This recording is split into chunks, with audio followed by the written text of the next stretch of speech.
Today, let us share the Word of God with a sermon titled, Through Him Who Gives Me Strength. Whenever we do something, whether it's for the gospel or for day-to-day affairs, we think that we have to have a favorable environment in order to get a good result. However, when we consider the forefathers of faith, all of them walked the gospel path in difficult circumstances and environments. That is the history of our gospel. I think it is important to discover that God always gives us His power whenever we feel we are lacking in a difficult situation.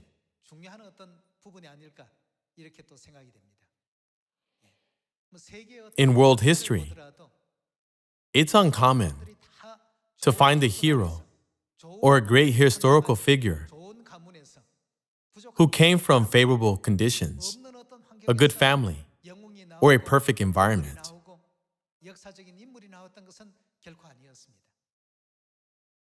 Generally, we can see many stories of famous historical figures who made a name for themselves after overcoming hostile conditions, difficult circumstances, and adversities.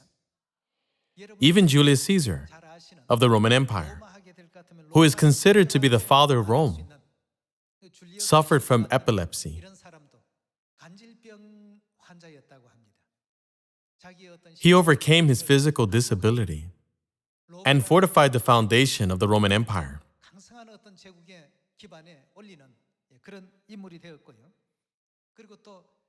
Even Augustus, one of the greatest Roman emperors, suffered from severe stomach ulcers all throughout his life. Many think people like that couldn't possibly have any difficulties or worries. However, all of them had impairments, deficiencies, and inadequacies, which they overcame.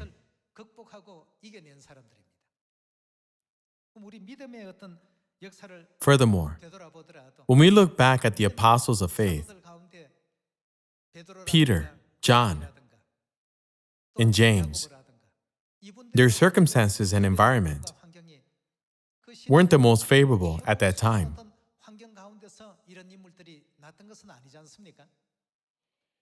They weren't born into royalty. Instead, they were fishermen or tax collectors.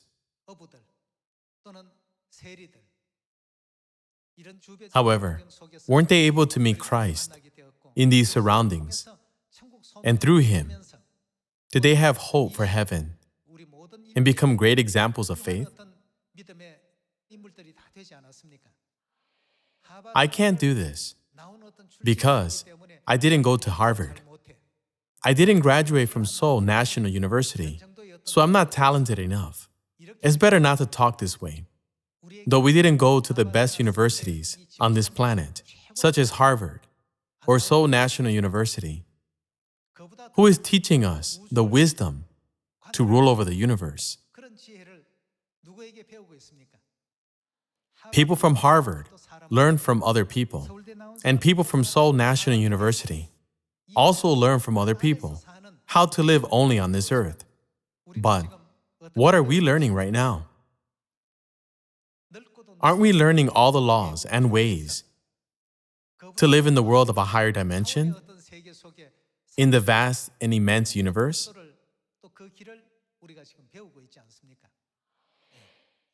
All power comes from God. I can do everything through Him who gives me strength. Believing this, let's stop focusing on our inadequacies and open our spiritual eyes, looking to God's power that fills up our deficiencies. Let's look at Exodus chapter 4, verse 1. Moses answered, "What if they do not believe me or listen to me and say, 'The Lord did not appear to you'? God gave Moses a command to free the Israelites from Egypt.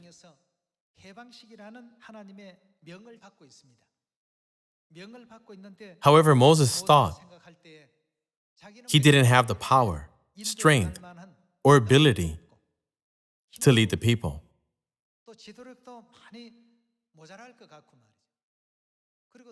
Furthermore, Moses petitioned God to remove him as leader of the Israelites because he thought he was too slow in speech.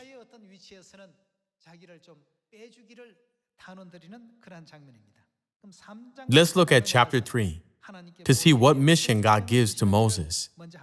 And then let's move on to chapter 4. Let's look at Exodus chapter 3, verse 9. And now, the cry of the Israelites has reached me, and I have seen the way the Egyptians are oppressing them. So now go. I am sending you to Pharaoh to bring my people, the Israelites, out of Egypt. God explained the reason why he called Moses. Verse 11. But Moses said to God, "Who am I that I should go to Pharaoh and bring the Israelites out of Egypt? How can a person like me carry out such an extraordinary work?" He presented his case before God, saying, "I am not a worthy vessel for such a tremendous work." Verse 12. And God said, "I will be with you. And this will be the sign to you that it is I who have sent you. When you have brought the people out of Egypt, you will worship God on this mountain." Once again, God gave Moses the command to go to the Israelites and guide them. And again, Moses objected. Chapter 4, verse 1. Moses answered, "What if they do not believe me or listen to me and say, 'What if the Israelites do not acknowledge me as their leader, even though you sent me to them? What if they don't acknowledge and recognize me as the one sent by God?'" Moses stated his concerns once more. "The Lord did not appear to you." Verse 2. Then the Lord said to him, "What is that in your hand?" "A staff," he replied. The Lord said, "Throw it on the ground." Moses threw it on the ground, and it became a snake, and he ran from it.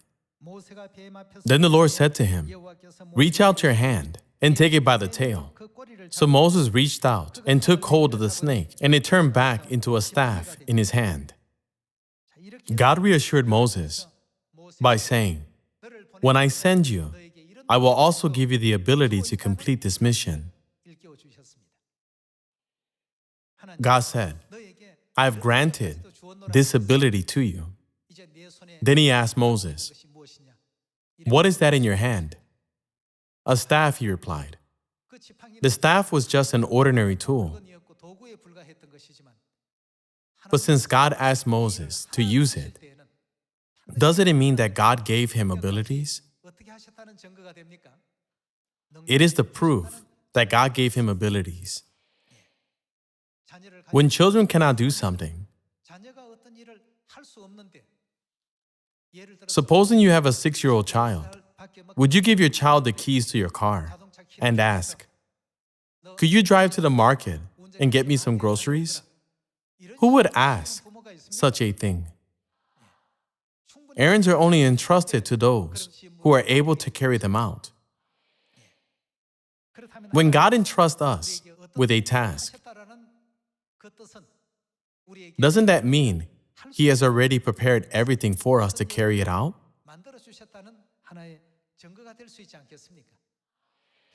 When God asked Moses, "What is that in your hand?" Moses replied, "It is a staff." The staff had no power. It was just a tool that Moses had.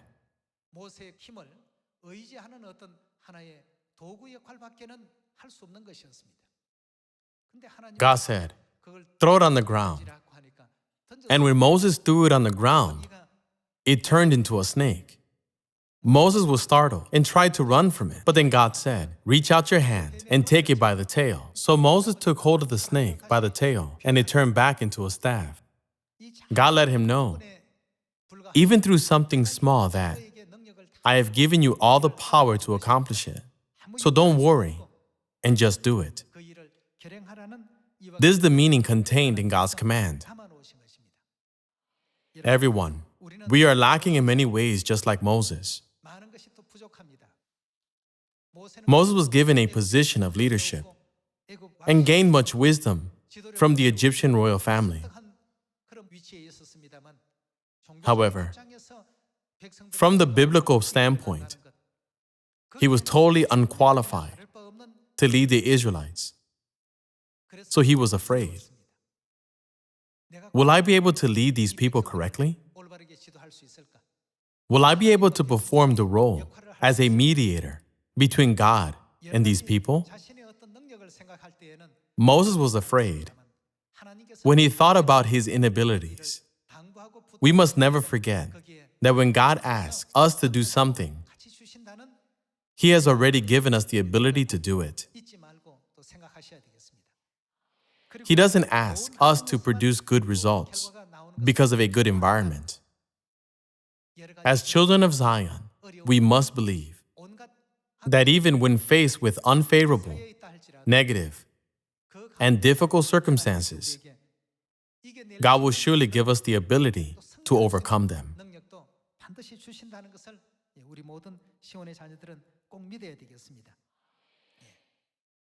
Let's look at Philippians chapter 4, verse 13.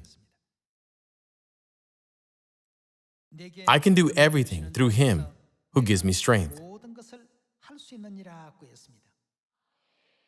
Apostle Paul did not say this because of arrogance, but what he was saying was, even though I cannot do everything by myself, I can do everything through God who gives me strength and ability. It is the same for us. We can do everything through God who gives us ability. Everything is new and unfamiliar to me. I don't know where to go or what to do. What should I study with someone to lead their soul into the arms of God? If we depend on our own abilities, we have no choice but to fail. We don't have power like Moses. To Moses, it was just an ordinary staff. But from the moment God asked him, "What is that in your hand?" everything began to change by God's power. Likewise, when God chooses us to be vessels, everything seems to be difficult. Just like when Moses encountered the things he had never seen or experienced before. But what can we do through God who gives us strength? Since God is the one who is giving us ability, we can do everything. We must have faith in God. Please remember that the only way everything will be accomplished is by having faith in God. This is the destiny of the gospel. When God asks us, "What do you have?" we cannot say anything other than what we have.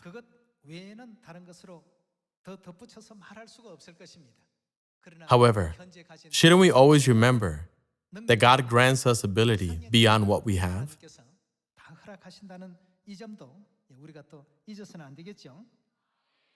Let's look at Matthew chapter 28, verse 18.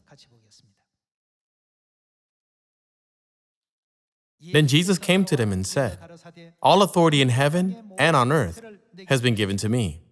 Therefore, go and make disciples of all nations, baptizing them in the name of the Father, and of the Son, and of the Holy Spirit, and teaching them to obey everything I have commanded you.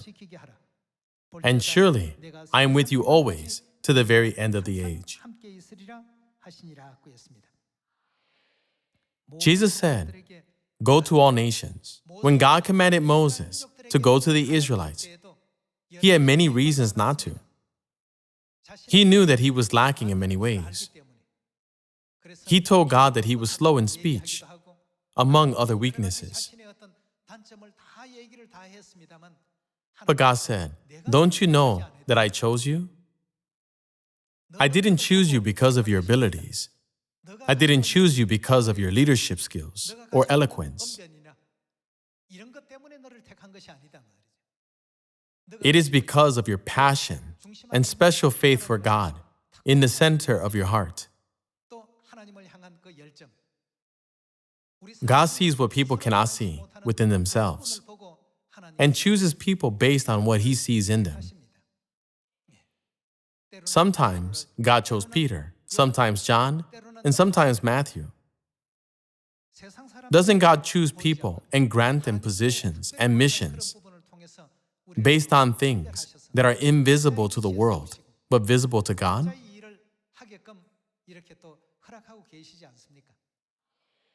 As they carry out their mission, God grants them more ability. We are told to go to Samaria and to the ends of the earth to meet people of all nations. But we think, how would I be able to preach the gospel to all nations? We are always worried. But what did God say we can do through Him who gives us strength? Everything. The word everything indicates all circumstances, all conditions, and by all means, and is used to assure us that there is no problem. I can do everything through Him who gives me strength. When God tells us to go to all nations, isn't it because He has made everything possible? The 12 leaders of Israel were sent to spy out the land of Canaan. After they came back, 2 of the spies said, "We can take over the land." But the other 10 spies said, "We cannot take over the land." Why did the 10 spies say that they cannot take over the land? Taking a closer look at the Bible, we can find the reason they gave this report. It is because they were only thinking about their limited ability. Then, how were Joshua and Caleb able to say that they would certainly do it? Instead of looking at their own abilities, whose ability did they look at? God's ability. Who gave them the command? God did. Since it was God who promised it to them, they believed that it would certainly happen. How small did Joshua consider the Canaanites to be? He compared them to bread. He regarded them as food that he could cook. They are bread for us. They are nothing. By saying they are nothing, he meant to say, isn't God with us? Brothers and sisters, wherever you go, I hope all of you keep your faith in the words, "I can do everything through Him who gives me strength." When God commands us to preach the gospel in Samaria and to the ends of the earth, we should not think, "I don't know how to speak English, and I can't speak any other foreign languages. Wouldn't I just be wasting my time?" Worrying like this is pointless. God can use anything to move people's hearts. Isn't that why our Zion has been established in every country around the world? We must only have faith in God. We need to disregard our own abilities and look at everything through God's power. You cannot see your back, but you can see it with a mirror. Please do not forget that God is always with us. David, Solomon, Gideon, Joshua, and Moses all commonly said, "I am lacking in many ways. How can a person like me do that?" Looking at their own abilities, they felt like things that God commanded were impossible to do. Solomon felt the same way. "God, I am only a small child. How can I reign over all these people?" He had so many worries. He was young. and they had many enemies. He offered 1,000 burnt offerings to God with the thought, how can I successfully lead these people in God's will? After he offered 1,000 burnt offerings, God appeared to him in a dream and said, ask for whatever you want.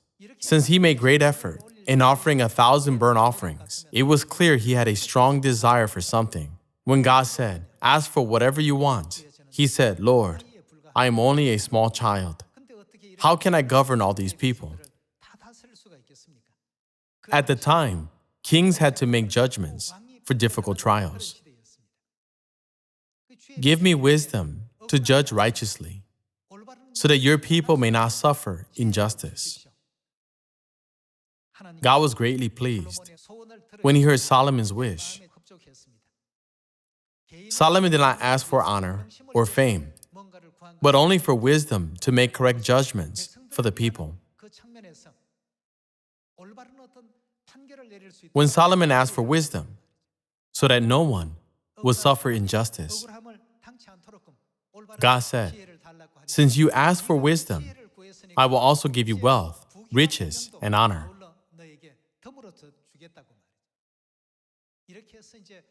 After Solomon received wisdom from God, Israel grew prosperous under Solomon. Isn't this process recorded in the book of 1 Kings? Solomon also looked at his abilities at first. I'm lacking in many ways. How would I be able to do it? Didn't Solomon become a great king who was able to govern his kingdom faithfully after he was given power from God? Not only Solomon, it was the same for Gideon. When God used Gideon and was about to save Israel from the hand of Midian, the first thing Gideon said was, my clan is the weakest, from the weakest tribe among the 12, and I'm the least in my family. How can I save Israel out of Midian's hand? How can I save Israel out of Midian's hand?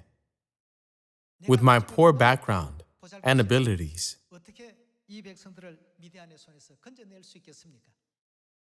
This is how most people would think. If God says, go to Samaria and to the ends of the earth, you just must rely on God's words and go. However, the first thing people usually do is worry. I cannot do this or that. I'm deficient in this and that. How can I accomplish such a great thing? If you look above, God is there. God has made everything possible. God broke down gates of bronze and cut through bars of iron. He created all the conditions for victory. God has given us power already. But if we don't put it into practice, we will never witness the working of God's power. God called us even though we are lacking in many ways, just like Solomon, Gideon, Apostle Paul, and Peter. Good results don't always occur because of good environments. When our surroundings are unfamiliar and difficult, and various obstacles get in our way, we must keep in mind that God is always with us and gives us strength. We must not be like the 10 spies who gave bad reports based on their own judgments and abilities. But we must have faith like that of Joshua and Caleb, who said, they are bread for us, they are nothing. We must have the spiritual eyes to see God's ability, so that with it, we can preach the gospel in Samaria and to the ends of the earth. Let us deliver good things to all people in the world. What kind of news is our gospel? It is good news. Isn't it happy news? We must never preach bad things to the world. We must never preach or teach bad things. I hope this gospel will be preached with the faith like that of Joshua and Caleb, and with faith in God, that I can do everything through Him who gives me strength. Hoping you receive much grace, I would like to conclude today's sermon. Thank you very much.